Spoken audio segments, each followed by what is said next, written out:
അപ്പൊ നമുക്ക് നമുക്ക് അങ്ങനെ പല വിഷയങ്ങൾ നിങ്ങളെടുത്തുണ്ടാവും. ഇപ്പൊ ഇപ്പൊ ഇപ്പൊ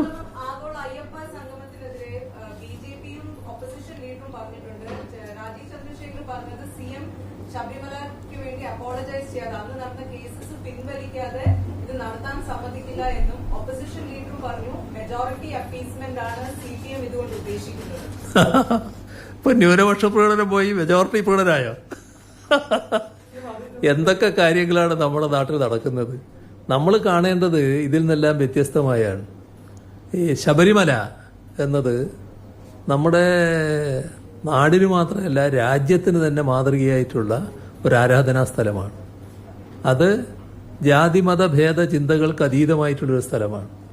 എല്ലാ മതസ്ഥർക്കും എത്തിപ്പെടാൻ പറ്റുന്ന സ്ഥലമാണ്. സാധാരണ അവിടെ എത്തുന്ന ഭക്തര് വാവരെ കണ്ടാണ് അയ്യപ്പനെ ദർശിക്കാൻ പോകുന്നത്. അത്രമാത്രം മതമൈത്രി ഉൾക്കൊള്ളുന്ന ഒരു സംഭവമാണത്. ഇത് ലക്ഷക്കണക്കിന് ആളുകളാണ് ഇവിടെ എത്തിച്ചേരുന്നത്. അപ്പോൾ യഥാർത്ഥത്തിൽ നമ്മുടെ തിരുവിതാംകൂർ ദേവസ്വം ബോർഡിൻ്റെ ജൂബിലി ആഘോഷത്തിൻ്റെ ഭാഗമായി അവർ നിശ്ചയിച്ചു ഒരു ആഗോള അയ്യപ്പ സംഗമം നടത്താമെന്നുള്ളത്. ഇതാണ് സംഭവിക്കുന്നത്. ആഗോള അയ്യപ്പ സംഗമത്തിന് നടത്തുന്നു എന്ന് പറഞ്ഞപ്പോൾ എല്ലായിടങ്ങളിലുള്ളവർക്ക് താല്പര്യമാണ്. കേരളത്തിലുള്ളവർക്ക് മാത്രമല്ല, കേരളത്തിന് പുറത്തുള്ളവർക്കും താല്പര്യമാണ്. അപ്പോൾ ഇതിനെ ഒരു രാഷ്ട്രീയമായി കാണേണ്ട ഒരു കാര്യമല്ല. ഇത് ആരാധനയുടെ ഭാഗമായി നടക്കുന്ന കാര്യമാണ്. ദേവസ്വം ബോർഡ് നടത്തട്ടെ. സർക്കാരിൻ്റെ ഒരു പരിപാടിയല്ല, ദേവസ്വം ബോർഡിൻ്റെ പരിപാടിയാണ്. ഇത്തരം കാര്യങ്ങൾക്കൊക്കെ സർക്കാർ സാധാരണഗതിയിലുള്ള സഹായങ്ങൾ ചെയ്യാറുണ്ട്. അതല്ലാതെ മറ്റൊരു കാര്യവും സർക്കാരിനതിലില്ല. അപ്പോൾ നല്ല നിലക്ക് ആ പരിപാടി നടക്കട്ടെ. പിന്നെ വിരട്ടലും കൊണ്ടൊന്നും പുറപ്പെടണ്ട കേട്ടോ.